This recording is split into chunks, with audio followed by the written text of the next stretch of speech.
ಅವರಿಗೆ ಸ್ವಾಗತ. ನಾನು ಲಕ್ಷ್ಮಣ್ ಹೂಗಾರ್.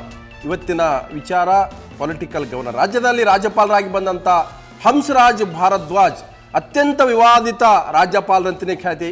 ಸೊ ಇದ್ರ ಶೈಕ್ಷಣಿಕ ವಲಯದಲ್ಲೂ ಕೂಡ ರಾಜ್ಯಪಾಲರ ನಿರ್ಧಾರಗಳು ಅನೇಕ ವಿವಾದಗಳಿಗೆ, ಸಂಶಯಗಳಿಗೆ, ಅನುಮಾನಗಳಿಗೆ ಎಡೆ ಮಾಡಿಕೊಟ್ಟಿರ್ತಕ್ಕಂಥದ್ದು.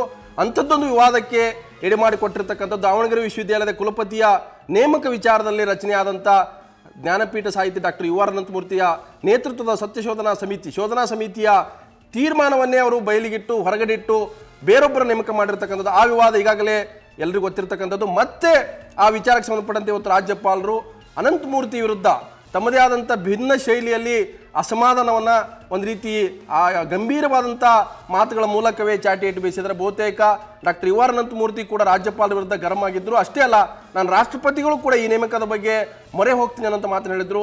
ಸೊ ಆ ವಿವಾದ ಏನು, ಈಗಾಗಲೇ ಅದು ದೊಡ್ಡ ವಿವಾದ ಆಗಿತ್ತು. ಅಂತಿಮವಾಗಿ ರಾಜ್ಯಪಾಲರು ಇನ್ನೊಬ್ಬರನ್ನ ಕಲಿವಾಳ ಅನ್ನೋಂಥವ್ರನ್ನ ದಾವಣಗೆರೆ ವಿವಿಯ ಕುಲಪತಿ ನೇಮಕ ಮಾಡಿರ್ತಕ್ಕಂಥದ್ದು ಕೂಡ ಈಗ ಗೊತ್ತಿರ್ತಕ್ಕಂಥದ್ದು. ಸೊ ಇವತ್ತು ರಾಜ್ಯಪಾಲರು ಮತ್ತೊಮ್ಮೆ ಗರಂ ಆಗಿದ್ದಾರೆ. ಆದರೆ ಹಿಂದೆ ಈ ವಿವಾದಕ್ಕೆ ಸಂಬಂಧಪಟ್ಟಂತೆ doctor U R Ananthamurthy Suvarna news ಜೊತೆಗೆ ಎಕ್ಸ್ಕ್ಲೂಸಿವ್ ಆಗಿ ಮಾತಾಡಿದ್ರು. ಆ ನೇಮಕ ಗೋಮತಿ ದೇವಿ ಒಬ್ಬ ಬುಡಕಟ್ಟು ಸಮುದಾಯಕ್ಕೆ ಸೇರಿದಂಥ ಮಹಿಳೆಯನ್ನ ಒಬ್ಬ ಉಪನ್ಯಾಸಕ ನೇಮಕ ಮಾಡುವಾಗ ರಾಜ್ಯಪಾಲರನ್ನು ತಿರಸ್ಕಾರ ಮಾಡಿದ್ರು. ಸೊ ಈ ವಿಚಾರಕ್ಕೆ ಸಂಬಂಧಪಟ್ಟಂತೆ ಆವಾಗ ಬಹಳಷ್ಟು ನೋವನ್ನು ವ್ಯಕ್ತಪಡಿಸಿದ್ದು ಡಾಕ್ಟರ್ ಯು ಆರ್ ಅನಂತಮೂರ್ತಿ ಆಗಿ ಏನು ಹೇಳಿದ್ರು ಬಂದೋಣ. ಗವರ್ನರ್ ಪರವಾಗಿ ಬಂದವರು, ಇನ್ನೊಬ್ಬರು UGC ಪರವಾಗಿ ಬಂದವರು ಅಂತ ನನ್ನ ತಿಳುವಳಿಕೆ.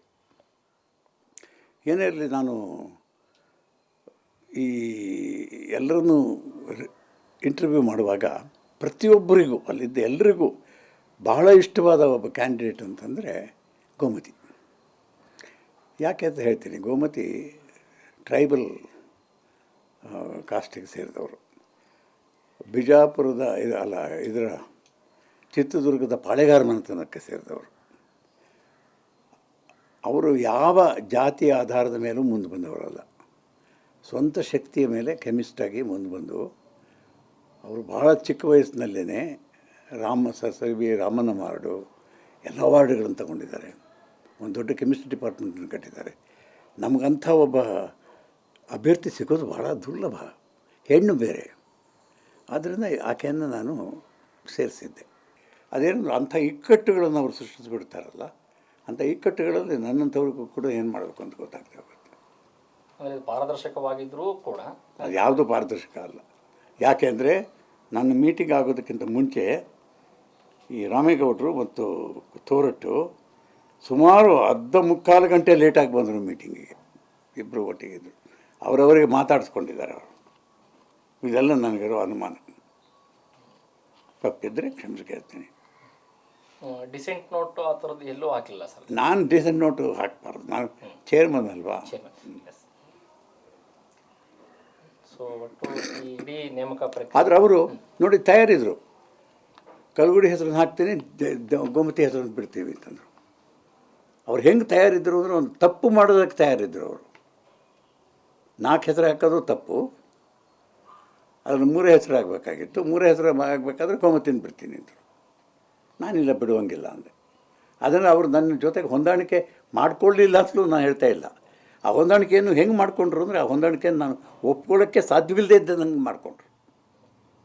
ಈ ರಾಜಕಾರಣ ನನಗೆ ಅರ್ಥ ಆಗ್ತಾಯಿಲ್ಲ. ಇಂಥ ರಾಜಕಾರಣ ಯೂನಿವರ್ಸಿಟಿಗಳನ್ನು ಕಟ್ಟೋದ್ರಲ್ಲಿ ಬಳಕೆ ಆಗಬಾರ್ದು. ಈಗ ನಿಮಗೆ ಇದು ಸಂಬಂಧಪಟ್ಟಂಗೆ ಮುಖ್ಯಮಂತ್ರಿಗಳೇನಾದರೂ ಒಂದು ಲಿಖಿತವಾದ ಪತ್ರ ಏನಾದರೂ ನಿಮ್ಮ ಅಸಮಾಧಾನ? ನಾನು ಲಿಖಿತವಾಗಿ ನಾನು ಬಾಯಲ್ಲೇ ಹೇಳಿದ್ದೀನಿ. నేను ಲಿಖಿತವಾಗಿ ಏನು ಬರೀಬೇಕಾಗಿಲ್ಲ. ಈಗ ಅವರು ಇದರಲ್ಲಿದೆ, ಅವ್ರು ಏನು ಮಾಡಬೇಕು, ಏನು ಮಾಡೋಕ್ಕೆ ಸಾಧ್ಯವೋ ರಾಜ್ಯಾಂಗದ ಪ್ರಕಾರ ಅದನ್ನು ಅವ್ರು ಮಾಡಬೇಕು.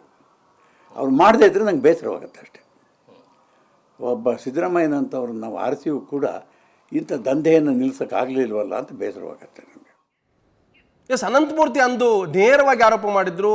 ದಾವಣಗೆರೆ ವಿಶ್ವವಿದ್ಯಾಲಯ ಕುಲಪತಿ ನೇಮಕದಲ್ಲಿ ದಂಧೆ ಅನ್ನುವಂಥ ಶಬ್ದ ಬಳಸಿದ್ರು. ಅದು ನಿಜಕ್ಕೂ ಕೂಡ ದಂಧೆ ಆಗಿತ್ತ ಅನ್ನುವಂಥದ್ದು ಕೂಡ ಈಗ ಚರ್ಚೆ. ಆದರೆ ಆ ವಿವಾದಕ್ಕೆ ಸಂಬಂಧಪಟ್ಟಂತೆ ಇವತ್ತು ರಾಜ್ಯಪಾಲರು ಬೆಂಗಳೂರಿನ ಒಂದು ಖಾಸಗಿ ಸಮಾರಂಭದಲ್ಲಿ ಪತ್ರಕರ್ತರು ಕೇಳಿದಂಥ ಪ್ರಶ್ನೆಗೆ ಬಹಳಷ್ಟು ಗರಂ ಆಗಿದ್ರು. ಅಷ್ಟೇ ಅಲ್ಲ, ಅನಂತಮೂರ್ತಿ ಯಾರು ಅನ್ನುವಂಥ ಪ್ರಶ್ನೆಯನ್ನು ಮಾಡಿದ್ರು. ಅವರು ಆರೋಗ್ಯ ಸರಿ ಇಲ್ಲ, ಡಯಾಲಿಸಿಸ್ ಮಾಡ್ಕೊಳ್ತಾರೆ, ಅವರು ಅತ್ಯಂತ ಹಿರಿಯರು, ಅವ್ರ ಬಗ್ಗೆ ನನಗೆ ಗೌರವ ಇದೆ ಅನ್ನೋಂಥ ಮಾತನಾಡ್ತಾನೆ ಬಹುತೇಕ ಒಂದು ರೀತಿ ಜಾಣವಾಗಿ ತಮ್ಮ ಅಭಿಪ್ರಾಯವನ್ನು ಅಸಮಾಧಾನ ಹೊರಗೆ ಹಾಕಿರ್ತಕ್ಕಂಥದ್ದು. ರಾಜ್ಯಪಾಲರು ಇವತ್ತು ಆಡಿದ ಮಾತುಗಳು ನೋಡ್ತಾ ಇದ್ರೆ ಬಹುತೇಕ ಅವರು ಅನಂತಮೂರ್ತಿ ನನ್ನ ಪರಮಾಧಿಕಾರನ ಪ್ರಶ್ನೆ ಮಾಡಲಿಕ್ಕೆ ಯಾರು, ಸೊ ನನಗೆ ನನ್ನ ಪರಮಾಧಿಕಾರದ ಅರಿವಿದೆ, ಸೊ ಯಾರೂ ಕೂಡ ನನ್ನನ್ನು ಹೆದರಿಸಕ್ಕಾಗೋದಿಲ್ಲ ಅನ್ನುವಂಥ ಮಾತುಗಳನ್ನು ಇವತ್ತು ಆಡಿದ್ದಾರೆ. ಸೊ ರಾಜ್ಯಪಾಲ ಹಂಸರಾಜ್ ಭಾರದ್ವಾಜ್ ಇವತ್ತು ಹೊಸದಾಗಿ ಆಡಿದಂಥ ಅನೇಕ ವಿಷಯಗಳು ಕೂಡ ಅನೇಕ ಅನುಮಾನಗಳಿಗೆ ಕಾರಣ ಮಾಡಿಕೊಡ್ತವೆ. ಅದನ್ನು ಕೂಡ ನೋಡ್ಕೊಂಬರೋಣ. Ananthamurthy is a senior man and he is a former vice chancellor. He was appointed by the government to head a committee, and whatever he said, I have not appointed anybody outside the panel. But he is challenging the authority of the governor and chancellor.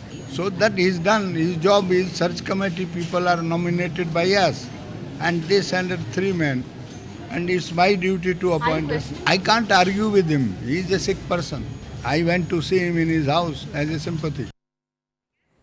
S, ಖಂಡಿತ ನಾನು ಚರ್ಚೆ ಮಾಡ್ತೀನಿ. ಯಾಕಂದರೆ ಇನ್ನೂ ಕೂಡ ದೊಡ್ಡ ಇದ್ರ ಬಗ್ಗೆ ಬೈಟ್ ಇದೆ. ಅದನ್ನು ಕೂಡ ಮತ್ತೆ ನಾನು ಮಧ್ಯೆ ಚರ್ಚೆಯಲ್ಲಿ ಅದನ್ನು ಇಲ್ಲಿ ಮತ್ತೆ ನಾನು ನೋಡ್ಬೋದು. ಯಾಕಂದರೆ ಅದು ದೊಡ್ಡ ಒಂದು ಹೇಳಿಕೆ ಕೂಡ ಇದೆ. ಅದರಲ್ಲಿ ಇನ್ನೂ ಕೂಡ ಅನ್ನಷ್ಟು ವಿವಾದಾತ್ಮಕ ಹೇಳಿಕೆ ಇದೆ.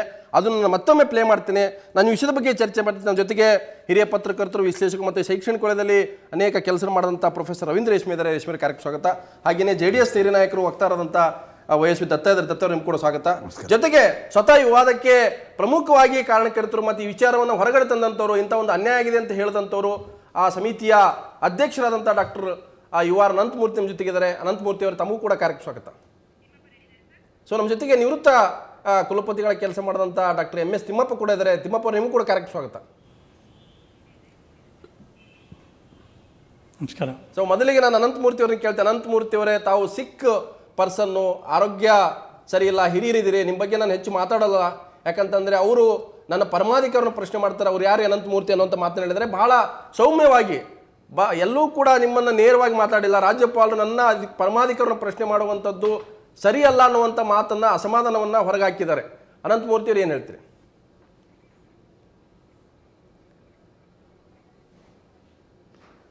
ರಾಜ್ಯಪಾಲರು ಗೌರವಾನ್ವಿತರು. ಅವರು ಮಾತಾಡಿದ ಹಾಗೆ ನನಗೆ ಮಾತಾಡೋಕ್ಕೆ ಸಾಧ್ಯವಿಲ್ಲ ನೋಡಿ. ಅವ್ರಿಗೆ ಮಟ್ಟಿಗೆ ಆ ಸ್ವಾತಂತ್ರ್ಯ ಇದೆ. ನನ್ನ ಆರೋಗ್ಯ ಸರಿಯಿಲ್ಲ ಅನ್ನೋದನ್ನು ಅವರು ದುರುಪಯೋಗ ಪಡಿಸ್ಕೋಬಾರ್ದಿತ್ತು. ಯಾರು ಘನತೆವೆತ್ತವರು ಒಬ್ಬ ಮನುಷ್ಯನ ಆರೋಗ್ಯ ಸರಿ ಇಲ್ಲ ಅಂತ ತಮಾಷೆ ಮಾಡಲ್ಲ, ಅಥವಾ ಒಂದು ಆರ್ಗ್ಯುಮೆಂಟಲ್ಲಿ ಅದನ್ನು ಬಳಸಲ್ಲ. ನನ್ನ ಚಿತ್ತ ಸ್ವಸ್ಥವಾಗಿಯೇ ಇದೆ. ನಾನು ಅವತ್ತು ಏನು ಮಾಡಿದೆ ಅಂದರೆ 3 ಜನ ಅತ್ಯುತ್ತಮವಾದವರ ಹೆಸರನ್ನು ಮುಂದಿಟ್ಟಿದ್ದೆ. ಒಂದು ಗೋಮತಿ ದೇವಿ, ಇನ್ನೊಂದು ಡಾಕ್ಟರ್ ಕಲ್ಗುಡಿ, ಇನ್ನೊಬ್ಬರು ಇರೇಸಿ ಅಂತ. ಅದರಲ್ಲಿ 2 ದಲಿತರು, ಒಬ್ಬ ಲಿಂಗಾಯತ. ಆದರೆ ನನ್ನ ಸಮಿತಿ ಇತ್ತಲ್ಲ, ಆ ಸಮಿತಿಯವರು ಮುಂಚೆನೇ ಇದನ್ನೆಲ್ಲ ಯೋಚನೆ ಮಾಡಿಕೊಂಡು ಮಾತಾಡ್ಕೊಂಡು ಬಂದಿದ್ದರು. ಅವರು ಕಲ್ಗುಡಿಗೆ ಯಾವ ನಂಬರೂ ಬರದೇ ಇದ್ದಂಗೆ ನೋಡಿಕೊಂಡ್ರು. ಆಗ ನಾನು ಅದರ ಚೇರ್ಮನ್ ಆಗಿದ್ದರಿಂದ ಅವರು ಬಹುಮತದಿಂದ ಕೊಟ್ಟಂಥ ಹೆಸರುಗಳನ್ನು ತಗೋಬೇಕಾಗಿ ಬಂತು. ನಾನೇನು ಮಾಡ್ಬೋದಾಗಿತ್ತು ಅಂದರೆ ಈ ಸಮಿತಿಯನ್ನೇ ನಾನು ಕೂರೋದಿಲ್ಲ ಅಂತ ಅನ್ಬೋದಾಗಿತ್ತು. ಅದರಿಂದ ಅನ್ಯಾಯವಾಗುತ್ತೆ ಅಂತಂದು ಗೋಮತಿ ದೇವಿಯನ್ನು ಏನಾದರೂ ಮಾಡಿ ಉಳಿಸ್ಕೊಂಡೆ. ಅದಕ್ಕೂ ಕಷ್ಟಪಡಬೇಕಾಯ್ತು. ಯಾಕೆಂದರೆ ನನ್ನನ್ನು ಮೆಚ್ಚಿಸೋಕ್ಕೋಸ್ಕರವಾಗಿ ಅವರು ಗೋಮತಿಯನ್ನು ತೆಗೆದುಬಿಡ್ತೀವಿ, ಕಲ್ಗುಡಿನ ಹಾಕ್ತೇನೆ ಅಂದರು. ನಾನು ಇಲ್ಲ, ಕಲ್ಗುಡಿ ಮೇಲ್ಜಾತಿಯಿಂದ ಬಂದವರು, ಯಾವತ್ತೂ ಎಲ್ಲರೂ ಪಡೀತಾರೆ. ಇವರು ಎಂಥ ಅದ್ಭುತವಾದ ಸಾಧನೆ ಮಾಡಿದ್ದಾರೆ. ಗೋಮತಿಗೆ ಏನಾದರೂ ವೈಸ್ ಚಾನ್ಸಲರ್ ಸಿಕ್ಕರೆ ಚಿತ್ರದುರ್ಗದ ಅಷ್ಟೂ ಜನ ಅವರ ಜಾತಿಯವರಿಗೆ ಒಂದು ಸಂಚಲನ ಆಗುತ್ತೆ, ಒಂದು ಹೊಸ ಉತ್ಸಾಹ ಹುಟ್ಟುತ್ತೆ. ಅದರಿಂದ ಅವ್ರ ಹೆಸರನ್ನು ಹಾಕಿದ್ದೆ. ಎಸ್, ಅನಂತಮೂರ್ತಿ, ನಾನು ಮಾತಾಡ್ತೀನಿ ಮುಂದೆ ಆ ವಿಷಯದ ಬಗ್ಗೆ. ಆಗಲಿಲ್ಲ. ಅನಂತಮೂರ್ತಿ ಅವರಿಗೆ ಕಥೆಗಳನ್ನು ಎಲ್ಲ ಹೇಳಿದ್ರು. ಅನಂತಮೂರ್ತಿ ಅವರಿಗೆ ಆರೋಗ್ಯದ ಕುರಿತು ಅನುಕಂಪ ತೋರುವ ಅಗತ್ಯ ಇದೆ. ನಿಮ್ಗೆ ಅನುಕಂಪದ ಅಗತ್ಯ ಇರಲ್ಲ ಅಂತ?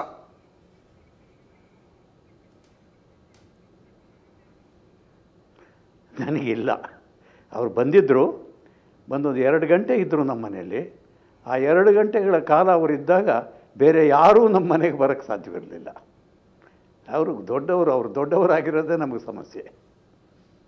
ಯಾಕಂತಂದ್ರೆ ರಾಜ್ಯಪಾಲರು ಅಂತಂದ್ರೆ ಅದೇನೋ ಯಾವುದು ದೇವಲೋಕದಿಂದ ಬಂದಂಥದ್ದೋ ಅಥವಾ ಗರ್ಭಗುಡಿಯಲ್ಲಿ ಇರ್ತಕ್ಕಂಥ ದೇವರು ಅಂತ ಭಾವಿಸಬೇಕನ್ನೋಂಥ, ಈಗಲೂ ಕೂಡ ಪ್ರಜಾತಂತ್ರದಲ್ಲಿ ಒಂದು ಸರ್ಕಾರದಿಂದ ಅಪಾಯಿಂಟ್ ಆಗುವಂಥ ರಾಜ್ಯಪಾಲರನ್ನ ನಾವು ಪ್ರಶ್ನೆ ಮಾಡಬಾರ್ದಾ? ಪ್ರಜಾಪ್ರಭುತ್ವದಲ್ಲಿ ಅನಂತಮೂರ್ತಿ ಆಗಿರ್ಬೋದು, ಯಾರೇ ಪ್ರಶ್ನೆ ಮಾಡಬಾರ್ದಾ?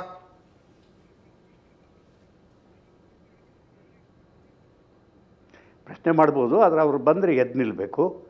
ಅವರನ್ನು ಯುವರ್ ಎಕ್ಸಲೆನ್ಸಿ ಅಂತ ಕರಿಬೇಕು. ನನ್ನನ್ನು ಅವರು ಯುವರ್ ಎಕ್ಸಲೆನ್ಸಿ ಅಂತ ಕರಿಬೇಕಾಗಿಲ್ಲ, ಬರೀ ಅನಂತಮೂರ್ತಿ ಅಂತ ಕರೆದ್ರೆ ಸಾಕು. ಆದರೆ ಇದರ ನಡುವೆ ನಮಗೆ ಪರಸ್ಪರ ಗೌರವನೂ ಇರಬೇಕು. ನಾನು ಮಾತಾಡ್ತೀನಿ ಅನಂತಮೂರ್ತಿ. ನಾನು MS ತಿಮ್ಮಪ್ಪನವ್ರು ಕೇಳ್ತೀನಿ. MS ತಿಮ್ಮಪ್ಪನವರೇ, ಅವರು ಕುಲಾಧಿಪತಿಗಳು ಹೌದು, ಸಂವಿಧಾನಾತ್ಮಕವಾಗಿ ರಾಜ್ಯದ ಒಂದು ವಾಚ್ಡಾಗ ಕೆಲಸ ಮಾಡ್ತಾರೆ, ತಪ್ಪುಗಳನ್ನು ಮಾಡಿದಾಗ ಕಿವಿ ಹಿಂಡುವಂಥ ಅವಕಾಶ ಇದೆ. ಆದರೆ ರಾಜ್ಯಪಾಲರು ಅಂದ ತಕ್ಷಣವೇ ಅವರನ್ನು ಯಾರೂ ಕೂಡ ಪ್ರಶ್ನೆ ಮಾಡೋ ಹಾಗಿಲ್ವಾ? ಅಂತ ಒಂದು ಪರಮಾಧಿಕಾರ ಕೊಟ್ಬಿಟ್ಟಿದೆಯಪ್ಪ ನಮ್ಮ ಸಂವಿಧಾನ.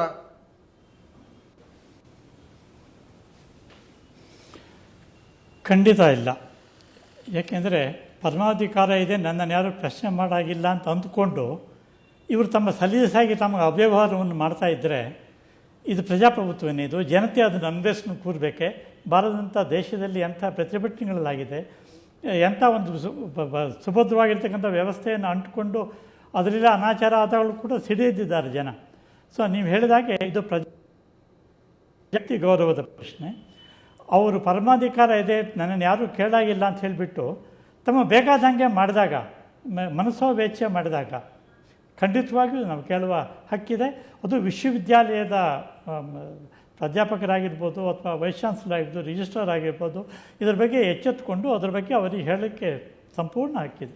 ಎಸ್, ನಾನು ಮಾತಾಡ್ತೀನಿ. ದತ್ತ ಅವರೇ, ಒಂದು ರಾಜಕೀಯ ನೆಲೆಯಲ್ಲಿ ನೋಡೋದಾದರೆ, ಒಂದು ಪಕ್ಷದ ಒಂದು ಆಡಳಿತ ಪಕ್ಷ ಎರಡು ನೆಲೆಯಲ್ಲಿ ನೋಡೋದಾದರೆ, ರಾಜ್ಯಪಾಲರು ನಾನೊಬ್ಬ ನಿಷ್ಠಾವಂತ ಕಾಂಗ್ರೆಸ್ಸಿಗ ಅಂತ ಹೇಳ್ತಾನೆ, ನಾನು ರಾಜ್ಯದಲ್ಲಿ ಒಂದು ಸರ್ಕಾರ ತಪ್ಪು ನಡೆದಾಗ ಅದನ್ನು ಕಿವಿ ಚುಚ್ಚಿ ಅಥವಾ ಕಿವಿ ಹಿಡಿದು ಹೇಳುವಂಥ ಅಧಿಕಾರ ಇದೆ, ನಾನು ಯಾರಿಗೂ ಹೆದರಲ್ಲ, ನನ್ನನ್ನು ಯಾರೂ ಕೂಡ ಇಲ್ಲಿ ಹೊರಗೆ ಹಾಕೋಕ್ಕಾಗಲ್ಲ.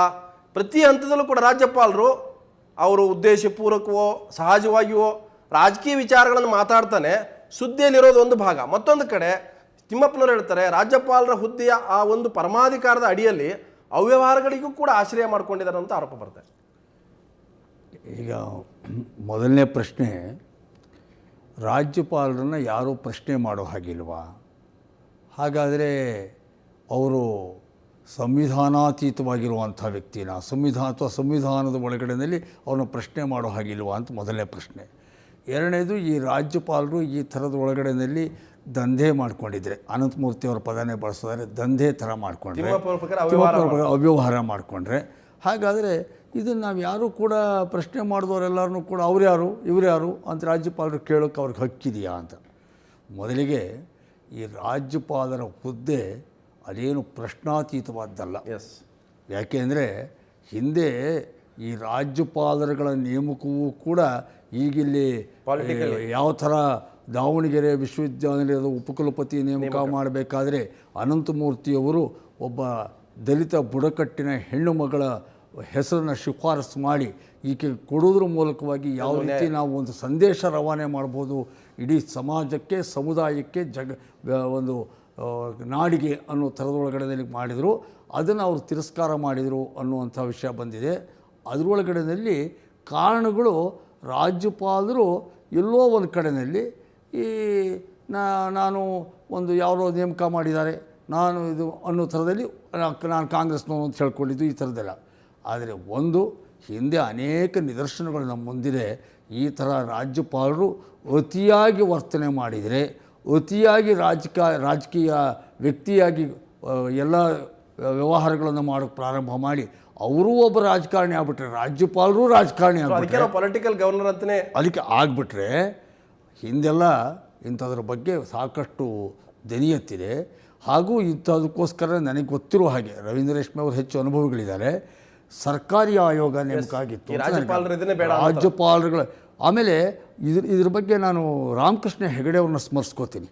ಏಕೆಂದರೆ ರಾಮಕೃಷ್ಣ ಹೆಗಡೆಯವರು ಕೂಡ ಇಂಥ ರಾಜ್ಯಪಾಲರುಗಳ ನೇಮಕದ ಬಗ್ಗೆ ಮತ್ತೊಂದ್ರ ಬಗ್ಗೆ, ಹಾಗೆ ಒಂದು ಕಾಂಗ್ರೆಸ್ಸೇತರ ಸರ್ಕಾರ ಇದ್ದಾಗ ಅಲ್ಲಿಗೆ ಒಬ್ಬ ಕಾಂಗ್ರೆಸ್ಸಿನ ರಾಜ್ಯಪಾಲನ ಹೇರುವಂಥ ಸಂದರ್ಭ ಬರಬೇಕಾದ್ರೆ ಮೊದಲಿಗೆ ಆಯಾ ರಾಜ್ಯಗಳ ಮುಖ್ಯಮಂತ್ರಿಗಳ ಕರೆಕ್ಟ್ ಅಂತ ಅನಿಸುತ್ತೆ ನನಗೆ, ಆಯಾ ರಾಜ್ಯಗಳ ಮುಖ್ಯಮಂತ್ರಿಗಳ ಅಭಿಪ್ರಾಯನೂ ಪಡ್ಕೊಂಡು ನೀವು ರಾಜ್ಯಪಾಲನ ಮಾಡಬೇಕು, ನೀವು ಹೇರಬಾರದು. ಹಾಗಾಗಿ ಇದೆಲ್ಲ ಏನು ತೋರಿಸುತ್ತೆ ಅಂದರೆ ರಾಜ್ಯಪಾಲರು ನಾವು ಏನು ದೇವರಲ್ಲ ಅವರು.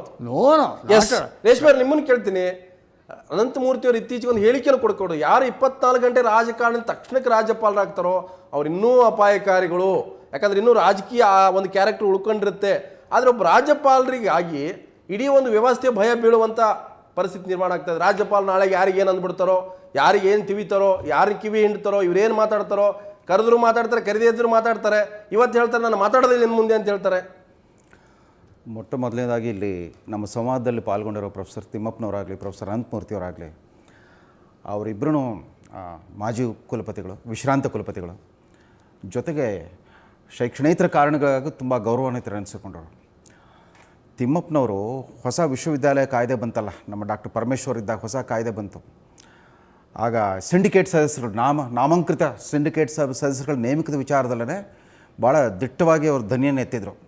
ಅದರಲ್ಲಿ ಎಮಿನೆಂಟ್ ಅಕಾಡೆಮಿಷಿಯನ್ಸು ಅಂತ ಸೇವಾನಿರತ ಅಧ್ಯಾಪಕರನ್ನು ಯಾರನ್ನೂ ಸಿಂಡಿಕೇಟ್ಗಾಗಲಿ ಅಕಾಡೆಮಿಕ್ ಕೌನ್ಸಿಲ್ಗಾಗಲಿ ನಾಮಕರಣ ಮಾಡೋ ಹಾಗಿಲ್ಲ, ಕೇವಲ ಎಮಿನೆಂಟ್ ಅಕಾಡೆಮಿಷಿಯನ್ಸ್ಗಳನ್ನ ಮಾತ್ರ ಮಾಡಬೇಕು ಅನ್ನೋ ಒಂದು ಅಲ್ಲಿ ನಿಯಮ ಏನು ಬಂತೋ ಅದರ ಅನುಸಾರವಾಗಿ ಅವತ್ತಿನ ಸರ್ಕಾರ ಯಾರ್ಯಾರು ಎಕ್ಸೈಸ್ ಕಾಂಟ್ರಾಕ್ಟರ್ಗಳು ಮತ್ತೊಬ್ಬರು ಮತ್ತಿದ್ರು ಅಲ್ಲ ಇವರು ರಾಜ್ಯಪಾಲರು ಪುಡಾರಿ ರಾಜಕಾರಣಿಗಳನ್ನೆಲ್ಲ ನೇಮಕ ಮಾಡಿದಾಗ ಅವರು ಭಾಳ ಧೈರ್ಯದಿಂದ ಅದನ್ನು ಪ್ರತಿಭಟಿಸಿದ್ರು. ಅವರ ಕುಲಪತಿ ಅವಧಿಯ ಕೊನೆಯ ವರ್ಷದಲ್ಲಿ ಅದೊಂದು ದೊಡ್ಡ ರಾದ್ಧಾಂತವೇ ಸೃಷ್ಟಿಯಾಗಿತ್ತು. ಅವತ್ತಿನ ಚುನಾಯಿತ ಸರ್ಕಾರದ ವಿರುದ್ಧವೇ ಅವರು ಧ್ವನಿ ಎತ್ತಿದ್ರು. ಇವತ್ತು ಅನಂತಮೂರ್ತಿಯವರು ರಾಜ್ಯಪಾಲರ ರಾಜಭವನದಲ್ಲಿ ನಡೆಯೋ ಕಲಾಪಗಳ ಬಗ್ಗೆ ಬಹಿರಂಗವಾಗಿ ಧ್ವನಿ ಎತ್ತಿ ನಮ್ಗೆಲ್ರಿಗೂ ಒಂಥರ ಅಲ್ಲ ಅಧಿಕಾರ ಇದೆ ಅಂತ ನಾನು ಹೇಳ್ತಿರೋದು. ಅಧಿಕಾರ ಏನು ಅಂತ. ಭರವಸೆಯನ್ನು ಮೂಡಿದ. ಇದು ನನ್ನ ಪರಮಾಧಿಕಾರ ಪ್ರಶ್ನೆ ಮಾಡಕ್ಕೆ ಅನಂತಮೂರ್ತಿ ಯಾರು? ಅಲ್ಲ, Ananthamurthy nobody. What is Ananthamurthy ಅಂತಂದ್ರೆ ಇಲ್ಲಿ ಔಚಿತ್ಯದ ಪ್ರಶ್ನೆ. ರಾಜ್ಯಪಾಲರಾಗಿರೋರು ಈ ಥರ ಹಗುರವಾಗಿ ಮಾತಾಡೋದು, ಬಹಿರಂಗ ಈ ಬೀದಿ ಜಗಳಕ್ಕೆ ಬರೋ ರೀತಿ ಆ ಪ್ರವೃತ್ತಿನ ಭಾಳ ತಪ್ಪು. ಇವರು ಮೂಲ ವೃತ್ತಿ ವಕೀಲರು, ಅದಾದಮೇಲೆ ಕಾಂಗ್ರೆಸ್ಸಿಗರು, ಇಂದಿರಾ ಕಾಂಗ್ರೆಸ್ಸಿಗರು, ಅವ್ರ ಕುಟುಂಬ ನಿಷ್ಠೆ, ಬೋಫರ್ಸ್ ಹಗರಣಕ್ಕೆ ಹೇಗೆ ಇವರು ತೆರೆ ಎಳೆದ್ರು ಅನ್ನೋ ಒಂದು ದೊಡ್ಡ ಇತಿಹಾಸವನ್ನು ಇಟ್ಕೊಂಡೆ ಅವರು ರಾಜ್ಯಪಾಲರಾಗಿ ಅವತರಿಸಿದ್ದು. ಎಲ್ಲಕ್ಕಿಂತ ಮುಖ್ಯವಾಗಿ ಅನಂತಮೂರ್ತಿಯವ್ರನ್ನ ಅಭಿನಂದಿಸಬೇಕು. ಯಾತಕ್ಕೆ ಅಂತ ಇದುವರೆಗೂ ಈ ಕುಲಪತಿ ಆಯ್ಕೆ ಪ್ರಕ್ರಿಯೆನೇ ಭಾಳ ನಿಗೂಢವಾಗಿ ರಹಸ್ಯಮಯವಾಗಿ ನಡೀತಾ ಇತ್ತು. ಪ್ರೊಫೆಸರ್ ಹುದ್ದೆಗೆ ಬಂದ ಕೂಡಲೇ ತಾವೆಲ್ಲ ಸಂಭವನೀಯ ಕುಲಪತಿ ಅಂತ ಅನ್ನೋ ಪ್ರವೃತ್ತಿ ನಮ್ಮ ವಿಶ್ವವಿದ್ಯಾಲಯದ ಅಧ್ಯಾಪಕರಲ್ಲೂ ಕೂಡ ಅವರೆಲ್ಲ ತಮ್ಮ ಬಯೋಡೇಟಾಗಳನ್ನು ರವಾನಿಸ್ಬಿಡ್ತಾರೆ. ಅದಾದಮೇಲೆ ಆ ಶೋಧನಾ ಕಮಿಟಿ ಬಂದ್ಬಿಟ್ಟು ಅವ್ರದೇ ಆದ ಒಂದು ತೆರೆಮರೆಯ ಚರ್ಚೆ ಮೂಲಕ ಆಯ್ಕೆ ಮಾಡ್ತಾರೆ. ಒಂದು ಆಕ್ಷೇಪ ಅಂದ್ರೆ ನಾವು ಕಳಿಸಿದ ಹೆಸರಲ್ಲಿ ತಗೊಳ್ಳಿಲ್ಲ. ಇಲ್ಲ ನೋಡಿ, ಹಾಗಲ್ಲ. ಮಹಾರಾಷ್ಟ್ರದ ರಾಜ್ಯಪಾಲರಾಗಿದ್ದ PC ಅಲೆಕ್ಸಾಂಡರ್ ಅವರು ಇಂದಿರಾ ಗಾಂಧಿಯವರ ಭಾಳ ಆಪ್ತ ಸಲಹೆಗಾರರಾಗಿದ್ದರು. ಅವರು ಪ್ರಥಮ ಬಾರಿಗೆ ಈ ಕುಲಪತಿ ಆಯ್ಕೆ ಪ್ರಕ್ರಿಯೆಗೆ ಒಂದು ಪಾರದರ್ಶಕ ತರೋದಕ್ಕೆ ಏನು ಮಾಡಿದ್ರು ಅಂದರೆ 5 ಜನರನ್ನ ಶಾರ್ಟ್ ಲಿಸ್ಟ್ ಮಾಡೋದು, 6 ಅಭ್ಯರ್ಥಿಗಳ ಪೈಕಿ ಅವರ ಸಂದರ್ಶನ ನಡೆಸೋದು, ಅವ್ರದ್ದೊಂದು ಪವರ್ ಪಾಯಿಂಟ್ ಪ್ರೆಸೆಂಟೇಷನ್, ಒಂದು ಶೈಕ್ಷಣಿಕ ದೃಷ್ಟಿಕೋನ ಏನಿದೆ ಅಂತ ಕೇಳಿಬಿಟ್ಟು ಮಾಡೋದು ಅಂತಂದ್ಬಿಟ್ಟು. ಇಲ್ಲಿ ಸಂದರ್ಶನ ಅಲ್ಲ, ಮುಖದರ್ಶನ ಕೂಡ ಆಗ್ತಾ ಇಲ್ಲ. ನನಗೆ ಅಧಿಕಾರ ಇದೆ ಅಂತ ಹೇಳ್ತಾರೆ. ಬಯೋಡೇಟಾಗಳನ್ನು ನೋಡ್ಕೊಂಡ್ಬಿಟ್ಟು ಅವರು ಆಯ್ಕೆ ಸಮಿತಿ ಯಾರನ್ನೊಬ್ರು ಮಾಡ್ತಾರೆ. ಇದೇ ಪ್ರಥಮ ಬಾರಿಗೆ 6 ಅಭ್ಯರ್ಥಿಗಳ ಪೈಕಿ ಆಕಾಂಕ್ಷಿಗಳ ಪೈಕಿ 16 ಜನರನ್ನ ಶಾರ್ಟ್ ಲಿಸ್ಟ್ ಮಾಡಿ ಖುದ್ದು ಅವರು ಸಂದರ್ಶನ ಮಾಡಿ ಆ ಮೂಲಕ ಅದಕ್ಕೊಂದು ಪಾರದರ್ಶಕತೆ ಮತ್ತು ಮುಕ್ತತೆಯನ್ನು ತರೋ ಪ್ರಯತ್ನ ಮಾಡಿದ್ರು. ಅಷ್ಟರ ಮಟ್ಟಿಗೆ ಅವ್ರನ್ನ ಅಭಿನಂದಿಸೋದ್ರ ಬದಲು ಅವ್ರನ್ನ ವಿವಾದಗ್ರಸ್ತ ವ್ಯಕ್ತಿಯಾಗಿ ಬಿಂಬಿಸ್ತಾ ಇದ್ದಾರೆ ರಾಜ್ಯಪಾಲರು. ಇದು ಭಾಳ ಅಕ್ಷಮ್ಯ. ರಾಜ್ಯಪಾಲರ ಪರಮಾಧಿಕಾರ ಇರ್ಬೋದು, ಆದರೂ ಕೂಡ ಅವರಿಂದ ಒಂದು ಸಭ್ಯತೆ ಶಿಷ್ಟಾಚಾರವನ್ನು ಕೂಡ ಜನ ನಿರೀಕ್ಷಿಸ್ತಾರೆ. ಘನತೆವೆತ್ತ ರಾಜ್ಯಪಾಲರಿಂದ ಘನತೆವೆತ್ತ ವರ್ತನೆಯನ್ನು ಕೂಡ ನಾವು ನಿರೀಕ್ಷಿಸ್ತೀವಿ. ಖಂಡಿತ. ನಾನು ಮತ್ತೆ ಚರ್ಚೆ ಮಾಡ್ತೀನಿ. ಅನಂತಮೂರ್ತಿ ಅವರು ವಿಚಾರಕ್ಕೆ ಸಂಬಂಧಪಟ್ಟಂತೆ ಇವತ್ತು ರಾಜ್ಯಪಾಲರು ಆಡದಂತ ನಾನು ಆಗಲೇ ಹೇಳಿದೆ, ಇನ್ನೂ ವಿಸ್ತೃತ ಬೈಟ್ ಇದೆ, ಆ ಒಂದು ಹೇಳಿಕೆ ಇದೆ. ನಾನು ಮತ್ತೆ ಅದನ್ನು ಈಗ ಹಾಕ್ತೀನಿ, ನಂತರ ಬ್ರೇಕ್ ತೊಗೊಳ್ತೀನಿ. ಈಗ ಅನಂತಮೂರ್ತಿ ಕುರಿತಂತೆ ರಾಜ್ಯಪಾಲರು ಆಡದಂಥ ಮಾತುಗಳು ಏನು? Anantamurthy is nobody. What is Anantamurthy? Anantamurthy is nobody. What is Anantamurthy? He is an elderly man. I can't speak. He has recommended and the work is done.